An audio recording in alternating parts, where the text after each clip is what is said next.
Hello class, তোমাদের প্রিয় channel ইও স্টাডি মাস্টারের সকলকে স্বাগত জানাই। আবারও অঙ্গনারী কর্মী ও সহায়িকা পদের জন্য নিরাপদ রন্ধন পদ্ধতি ও স্বাস্থ্য ব্যবস্থা থেকে কিছু প্রশ্ন এনেছি, যেটা আমাদের ক্লাস 2 নতুন সিলেবাস অনুযায়ী কিন্তু এটা যুক্ত করা হয়েছে। এ সম্পর্কিত অনেকেরই ধারণা কম ভাবছে যে নতুন সিলেবাস কেমন প্রশ্ন আসবে, কি কি থাকতে পারে। তো আমরা এখানে এমসিকিউ টাইপ প্রশ্ন না আলোচনা করে একটু প্রশ্ন উত্তর প্যাটার্ন করা হয়েছে এখানে, যাতে করে ভালো করে ধারণাটা নেওয়া যায়। নতুন একটা সাবজেক্ট তো অ্যাড করা হয়েছে, সেটা যেমন তোমার মালদা, বাঁকুড়া বা নতুন যে জেলাগুলো এখন পরীক্ষা হয়নি, বাকি আছে, তাদের জন্য বলছি। তাদের কিন্তু এগুলো আসবে, এখান থেকে প্রশ্ন পড়বে। তো তোমাদের বলবো অবশ্যই তোমরা ভিডিওটি ভালো করে দেখবে, কারণ এখন ডিটেলে জানতে হবে। পরে এমসিকিউ আমরা নিশ্চয়ই দেবো কেমন প্রশ্ন, কারণ এখন সবটা না জানলে তখন এমসিকিউ করতে অসুবিধা হতে পারে। তাই প্রথমেই বলবো চ্যানেলটি আগে তোমরা সাবস্ক্রাইব করে নাও, কারণ তোমাদের আইসিডিএসের যা প্রশ্ন, যা সিলেবাস যেমন আসবে, তার সাজেশান কী হবে, সমস্ত কিছু তোমরা এখান থেকে পাবে। তো শুরু করি। দেখো কি আছে, জৈব অ্যাসিড কিভাবে খাদ্য সংরক্ষক দ্রব্য হিসেবে কাজ করে। জৈব অ্যাসিড ও এর লবণ ল্যাকটিক অ্যাসিটিক প্রোপায়োনিক ও সাইট্রিক অ্যাসিডের লবণগুলো ফলের জ্যাম, জেলি বা বিভিন্ন ফলের রস সংরক্ষণে জাতীয় সংরক্ষক দ্রব্য ব্যবহার করা হয়। কিসে কিসে ব্যবহার করা হয় সেগুলো বলে দেওয়া হলো। বেনজোয়েট কীভাবে খাদ্য সংরক্ষক দ্রব্য হিসেবে কাজ করে। বেনজোয়েট জ্যাম, জেলি, আচার ও ফলের রস সংরক্ষণে সোডিয়াম বেনজোয়েট ব্যবহার করা হয়। অ্যাসিটিক অ্যাসিড আচার ও সস তৈরিতে সরাসরি বা ভিনিগার রূপে ব্যবহার করা হয়। হট করে আমরা এখানে চলে আসিনি, আগের দিনে ক্লাসটা তোমরা ফলো করবে, সেখানে এগুলো আলোচনা হয়েছিল, তারপর থেকে আমরা শুরু করেছি, কিন্তু অবশ্যই খেয়াল রাখবে সেগুলো। এটা ক্লাস 2, আগের দিনে ক্লাস ছিল একটা। যারা দেখোনি অবশ্যই চ্যানেলটি সাবস্ক্রাইব করে নিয়ে দেখে নেবে চ্যানেল ক্লাসটা, তাহলে অসুবিধা হবে না। তাপ প্রয়োগ পদ্ধতির কীভাবে খাদ্য সংরক্ষণ করা হয়। তাপ প্রয়োগ পদ্ধতিতে কীভাবে হয়, অধিক তাপমাত্রায় এনজাইমের কাজ বাধাপ্রাপ্ত হয় ও জীবাণুর কোষ ধ্বংস হয়। গৃহে খাদ্য সংরক্ষণের সবচেয়ে নির্ভরযোগ্য ও সহজ পদ্ধতি হচ্ছে খাদ্যবস্তু ফুটিয়ে সংরক্ষণ করা। তবে উচ্চচাপে বেশি দিন খাদ্যবস্তু সংরক্ষণ করা যায় না, কারণ তাপে খাদ্যে ভৌত রাসায়নিক পরিবর্তন আসার খাদ্য অনেক সময় অগ্রহণযোগ্য হয়ে পড়ে। তাপ দিয়ে খাদ্য সংরক্ষণের 3টি পদ্ধতি রয়েছে, যেমন পাস্তুরাইজেশন, স্ফুটন, প্রক্রিয়াজাতকরণ। পাস্তুরাইজেশনটা কি? পাস্তুরাইজেশন খাদ্যকে 100 ডিগ্রি সেলসিয়াস থেকে অপেক্ষিত কম তাপমাত্রায় সংরক্ষণ করা হয়। এই প্রক্রিয়া 100 ডিগ্রি সেলসিয়াস অথবা অপেক্ষিত কম নির্দিষ্ট তাপে নির্দিষ্ট সময়ে খাদ্য উত্তপ্ত করার পর দ্রুত তাপ কমিয়ে আনা হয় এবং ঠান্ডা তাপে সংরক্ষণ করা হয়। পাস্তুরাইজেশনের অন্যতম উদ্দেশ্য হলো কি, খাদ্যের মধ্যে অবস্থিত রোগ জীবাণু ধ্বংস করা ও হচ্ছে দুধের অধিকাংশ ল্যাকটিক অ্যাসিড উৎপাদনকারী জীবাণু ধ্বংস করা। ফলজাত দ্রব্য, দুধ ইত্যাদি পাস্তুরাইজেশন পদ্ধতিতে সংরক্ষণ করা হয়। পাস্তুরিকৃত দুধ ঠান্ডায় রাখা সংরক্ষণ করা যায়। পাস্তুরাইজেশন পদ্ধতিতে খাদ্যবস্তুকে একটি নির্দিষ্ট উষ্ণতায় হচ্ছে 100 ডিগ্রি সেলসিয়াস তো রেখে জীবাণু ধ্বংস করা হয়। পচনশীল খাদ্য ফুটিয়ে 10 থেকে 12 ঘন্টা রাখা যায়। ফুটন্ত খাবার পরিষ্কার পাত্রে ঠান্ডা স্থানে রাখা যায়। স্ফুটন পদ্ধতির মাধ্যমে কীভাবে খাদ্য সংরক্ষণ করা হয়। স্ফুটনেতে ভাত, ডাল, দুধ, মাছ, মাংস 100 ডিগ্রি সেলসিয়াস তাপে সিদ্ধ করার ফলে খাবার জীবাণুমুক্ত হয় পচনশীল খাদ্য ফুটিয়ে 12 থেকে 20 ঘন্টা পর্যন্ত রাখা যায় যদি ফোটানো খাবার পরিষ্কার পাত্রে ঢেলে ঠান্ডা স্থানে রাখা যায়। শীতপ্রধান দেশে খাদ্য ফুটিয়ে 24 ঘন্টা বা বেশি সময় রাখা যায়, আর গরম অঞ্চলে এই তাপমাত্রায় ফুটিয়ে 24 ঘন্টা রাখা সম্ভব হয় না। এটা হচ্ছে প্রক্রিয়াজাতকরণ পদ্ধতির সাহায্যে কীভাবে খাবার সংরক্ষণ করা হয়। প্রক্রিয়াজাতকরণ এই পদ্ধতি প্রক্রিয়া খাদ্যবস্তুকে 100°C ঊর্ধ্বে তাপ প্রয়োগ করে অণুজীব নিধন করা হয়, রাসায়নিক ও এনজাইম নিষ্ক্রিয় করে। এ প্রক্রিয়ায় টিনজাত বা বোতলজাত করে খাদ্যকে সংরক্ষণ করা হয়। 3টে প্রক্রিয়া আলোচনা করা হলো, ভালো করে দেখবে কার মধ্যে কী কী রাখা যায়। তারপর পাস্টুরাইজেশনে কী কী করা হয়, ফুটনে, প্রক্রিয়াজাতকরণে 3টে পদ্ধতি ভালো করে বুঝে যাবে। তাপমাত্রা কোথায় বাড়াকমা করছে সেটা খেয়াল রাখবে। কী কী জিনিস কোথায় স্টোর করা যায় কোন পদ্ধতির মাধ্যমে, এটা জানতে হবে। দেখো, ডিমের মধ্যে কী কী খাদ্য গুণাগুণ আছে জানতে হবে, কারণ অঙ্গনওয়াড়ি স্কুলে কিন্তু ডিম প্রতিদিনের বরাদ্দ, তাই এটা জানা দরকার।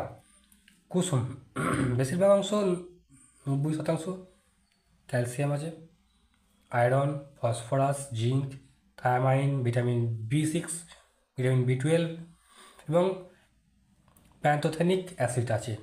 উপরন্তু ডিমের কুসুমের আবরণ চর্বি জাতীয় দ্রবণীয় কিছু ভিটামিন যেমন A, D, E এবং K আছে, সেই সাথে অত্যাবশ্যকীয় ফ্যাটি অ্যাসিড থাকে। এছাড়াও ফসফরাস থাকে 198 মিলিগ্রাম, পটাশিয়াম 138 মিলিগ্রাম, জিঙ্ক থাকে 1.29 মিলিগ্রাম। এছাড়াও আছে vitamin A, D, E, B12, iron, cholesterol, choline ইত্যাদি। এইসব আসলে ডিমের এত পুষ্টিগুণ বাড়িয়েছে। প্রতিদিন একটি ডিম গ্রহণের উপকারিতা। একটা ডিম খেলে কী কী হতে পারে অবশ্যই জেনে রাখতে হবে। ক্যান্সার প্রতিরোধে ডিমে থাকা ভিটামিন E আমাদের কোষে আর ত্বকে থাকা ফ্রি র্যাডিক্যাল ধ্বংস করে দেয়, তাই ক্যান্সার কম হয়। এছাড়াও নতুন কোষ তৈরি হতেও সাহায্য করে।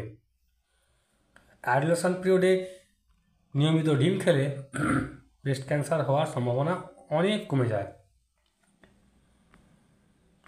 অ্যামাইনো অ্যাসিডের উৎস।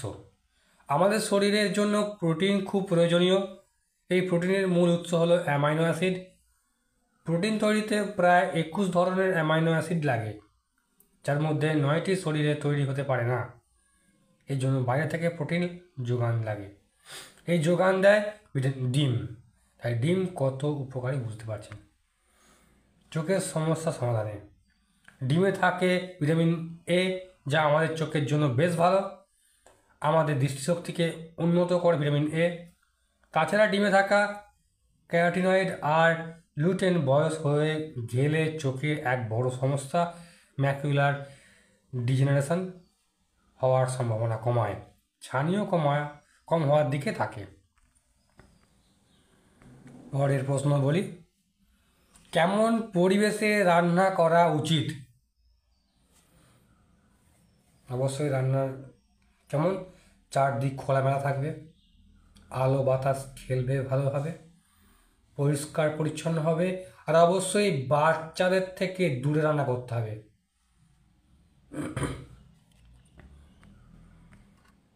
রান্না করার প্রধান উপকরণগুলি কী কী?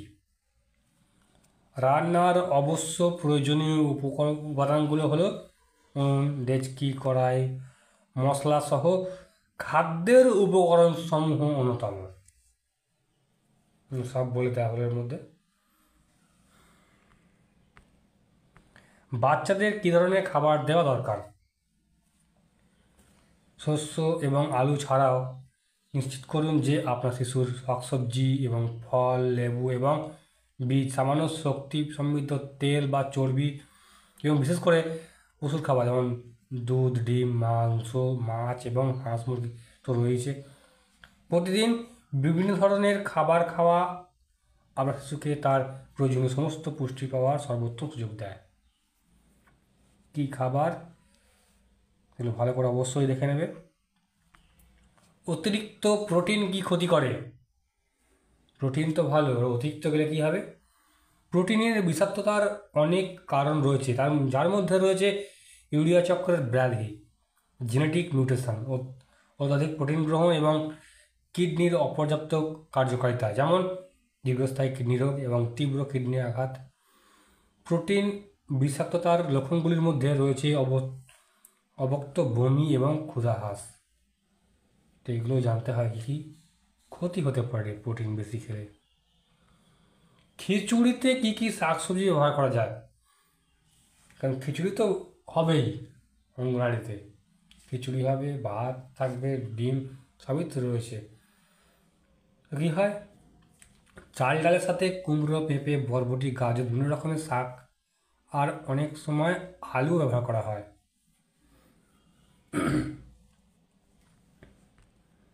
ভাতের মধ্যে কী খাদ্য গুণাগুণ আছে? ভাত প্রধানত শর্করা সরবরাহ করে, শর্করা 79%, স্নেহ 6%, ভিটামিন ও খনিজ লবণ থাকে। ভাত রান্না করে মাড় বা ফ্যান ফেলে দিলে ভাতের স্টার্চের অংশ অনেক কমে যায়। রান্না করার সময় কী কী সতর্কতা অবলম্বন করবেন? খাবার তৈরির আগে ও সময় সাবান ও জল দিয়ে ভালোভাবে হাত ধুয়ে নিন। এটি খাদ্যবাহিত রোগের বিস্তার রোধ করতে সাহায্য করে। নিশ্চিত করুন যে সমস্ত রান্নার পৃষ্ঠপাত্র এবং সরঞ্জাম পরিষ্কার আছে। ব্যাকটেরিয়া নোংরা পৃষ্ঠে উন্নতি করতে পারে এবং খাদ্যকে দূষিত করতে পারে। উপস্থিত ক্ষতিকারক ব্যাকটেরিয়া মেরে ফেলার জন্য সঠিক অভ্যন্তরীণ তাপমাত্রার খাবার রাখা করুন। যাচাই করতে হবে যে একটি খাদ্য থার্মোমিটার ব্যবহার করুন। ক্রয় বা রান্না করার পরে অবিলম্বে পচনশীল খাবার ফ্রিজে বা হিমায়িত করুন। ঘরের তাপমাত্রায় খাবার ছেড়ে দিলে ব্যাকটেরিয়া দ্রুত বৃদ্ধি পায়। দূষণ এড়াতে কাঁচা মাংস, মুরগি, সামুদ্রিক খাবার এবং ডিম খাওয়ার জন্য প্রস্তুত খাবার থেকে আলাদা করুন। ব্যাকটেরিয়া বৃদ্ধি সীমিত করতে হিমায়িত খাবারগুলিকে ফ্রিজে নিরাপদে রেখে দিন, ঘরের তাপমাত্রায় নয়। দূষণ রোধ করতে কাঁচা এবং রান্না করার খাবারের জন্য পৃথক কাটিং বোর্ড ব্যবহার করুন। সয়াবিনে কতটা প্রোটিন থাকে? সয়াবিন তো দেওয়া হয়, খিচুড়িতেও ব্যবহার করা হয় সয়াবিন। প্রতি 100 গ্রাম সয়াবিনে 36 গ্রাম প্রোটিন থাকে। মসুর ডালে কী কী খাদ্য গুণাগুণ আছে? মসুর ডালে প্রোটিন, পটাশিয়াম, ফাইবার, প্রয়োজনীয় amino acid, iron, vitamin B1 প্রচুর পরিমাণে থাকায় এটি অত্যন্ত পুষ্টিকর। এই ডালে রক্তে শর্করা আর কোলেস্টেরলের মাত্রা নিয়ন্ত্রণে সাহায্য করে। শাকসবজি খাওয়ার উপকারিতা কী? হজমে, স্বাস্থ্যের উন্নতি করে। শাকসবজি পর্যাপ্ত খাদ্যতালিকা ফাইবার প্রদান করে, সামগ্রিক পরিপাক স্বাস্থ্যের উন্নতির লক্ষ্য রাখে, যা এক ধরনের অপাচ্য কার্বোহাইড্রেট যা পাচনতন্ত্রের মধ্য দিয়ে খাদ্য প্রেরণ করতে সাহায্য করে। ওজন কমাতে সাহায্য করে। গবেষণায় দেখা গেছে যে বেশি ফল ও সবজি খান তাদের ওজন কমার সম্ভাবনা বেশি। সয়া এবং ফুলকপি ওজন কমাতে কার্যকর। এখানে আলু এবং ভুট্টা ওজন বৃদ্ধির সাথে যুক্ত। কিডনিতে পাথর হওয়ার ঝুঁকি কমে। পটাশিয়াম সমৃদ্ধ শাকসবজি কিডনিতে পাথর তৈরি করতে বাধা দেয়। যাই হোক, কিডনিতে পাথরযুক্ত ব্যক্তিদের অ্যাক্সালেট বেশি খাবার খাওয়া ও সীমিত করা উচিত। রক্তচাপ উন্নত করে। পটাশিয়াম সমৃদ্ধ শাকসবজি যেমন বিট এবং পালং শাক উচ্চ সোডিয়ামের ক্ষতি কমাতে সাহায্য করে। কার্যকরভাবে আপনার রক্তচাপ কমিয়ে আপনার চোখকে সাহায্য করুন। দুটি ক্যারোটিনয়েড, লুটেন এবং জেক্সান্থিন সবজিতে পাওয়া যায়, যেমন তুলসী, ভুট্টা, পালং শাক, লাল মরিচ এবং ব্রোকলি। বয়স সম্পর্কিত ম্যাকুলার ডিজেনারেশন এর ঝুঁকি কমাতে সাহায্য করে। ক্যান্সারের ঝুঁকি কমায়। প্রায় সব সবজিতেই ক্যান্সারের অ্যান্টিঅক্সিডেন্টগুলি লড়াই করা, যা আপনার নির্দিষ্ট কারণে ক্যান্সারের ঝুঁকি কমাতে পারে। এই সবজির মধ্যে রয়েছে ক্রুসিফেরাল সবজি, যেমন ব্রাসেলস স্প্রাউট এবং ফুলকপি, রোগ প্রতিরোধের ক্ষমতা বাড়ায়। ভিটামিন সি একটি মূল পুষ্টি বা বিভিন্ন শাকসবজিতে পাওয়া যায়। এই ভিটামিন আপনার রোগ প্রতিরোধ ক্ষমতা বাড়াতে এবং আপনার রোগ প্রতিরোধ ক্ষমতা শক্তিশালী করতে সাহায্য করে। আপনার মস্তিষ্ককে তরুণ রাখুন। পাতাযুক্ত সবুজ শাক অ্যান্টিঅক্সিডেন্ট এবং ফলেটে পূর্ণ, যা আপনার অ্যালঝেইমার রোগ এবং ডিমেনশিয়া হওয়ার ঝুঁকি কমাতে সাহায্য করে। ত্বকের উন্নতিকরণ, লাইকোপেন টমেটো পাওয়া যায় আপনার ত্বককে রোদে পোড়া থেকে রক্ষা করতে সাহায্য করে। উপরন্তু অ্যাভোকাডো এবং তেল আপনার ত্বককে আরও স্থিতিস্থাপক রাখতে পারে। কয়লা না গ্যাস, কোনটা নিরাপদ? রান্না তো করা হয়, এখনও গ্রামগঞ্জে কয়লা ব্যবহার করা হয় রান্না করার ক্ষেত্রে, এমনকি অঙ্গনারীতেও। সামগ্রিকভাবে প্রাকৃতিক গ্যাস দীর্ঘমেয়াদে কয়লার চেয়ে অনেক বেশি পরিচ্ছন্ন পড়ে। প্রাকৃতিক গ্যাস থেকে শক্তি আরেকটি উত্থান হলো যে সৌর এবং বায়ুর মতো শক্তি উৎপাদন এবং জ্বালানি হিসেবে উৎসের ব্যবহারের প্রতিটি পর্যায়ে প্রাকৃতিক গ্যাস কয়লার চেয়ে অনেক কম ব্যয়বহুল। বাসি খাবার খাওয়া উচিত নয় কেন? বাসি খাবার খেলে ফুড পয়জনিং হতে পারে, কারণ অনেক দিন ধরে ফেলে রাখা খাবারের ব্যাকটেরিয়া জন্মাতে পারে। খাদ্য বিষক্রিয়া লক্ষণগুলির মধ্যে বমি ভাব, বমি, ডায়রিয়া, পেটে ব্যথা, জ্বর এবং জলশূন্যতা অন্তর্ভুক্ত থাকতে পারে। কোন শাক এ বেশি আয়রন রয়েছে? সবুজ শাকসবজি। আয়রন ঘাটতি কম থাকলে প্রতিদিন পালং শাক, সিদ্ধ সবজি, স্যুপ রাখুন ডায়েটে। পালং শাকে আয়রনের পরিমাণ প্রচুর।